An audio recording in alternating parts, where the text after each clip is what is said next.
this Adobe After Effects tutorials, we're going to learn how to add depth of field in text. We'll be using a very simple trick to do it. First, select the type tool and write anything. Whatever you write, you need to write them separately. Each word will have a separate layer. Now turn these text layers into 3D layers. Also, we need to create a camera. Right click, new, and select camera. The default settings will do.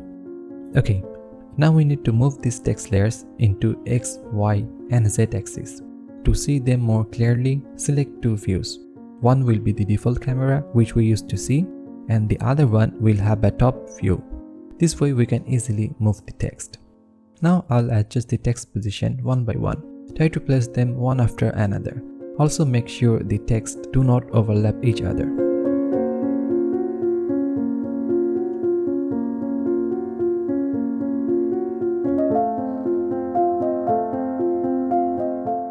Something like this will do. We can always adjust the position of the text anytime. Now we're going to add the blur or the depth of field. Expand the camera options. Here we can see the depth of field option. If you don't see it, that means Advanced 3D or Cinema 4D is selected. You need to select the Classic 3D. From here, turn on depth of field. Then increase the aperture. The text that are further away will have blur. You can adjust the amount of blur. Also, you can change the iris shape. I found out that triangle works the best here. Now we need to move the camera to the Z axis. You see the text that are far away from the camera will have the blur effect. Also, when a text comes closer to the camera will have the blur effect as well. Looks like I need to adjust the text. Move the camera forward and adjust the text if necessary. Now we need to add a keyframe to the camera option. Expand the transform. Place the playhead at the beginning of the timeline. Also make sure the camera is here at the start. Now click the stopwatch icon to add a keyframe.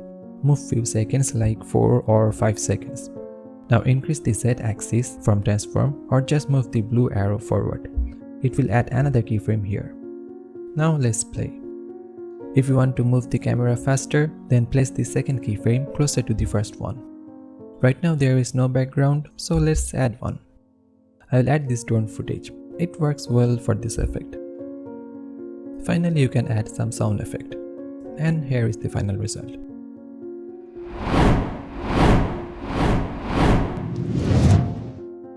So this is how you can easily add depth of field in text in Adobe After Effects. Hope you enjoyed this video and learned something new from it. Don't forget to like, share and subscribe for more tutorials every week. And ring the bell so that you don't miss any new videos. Thanks for watching.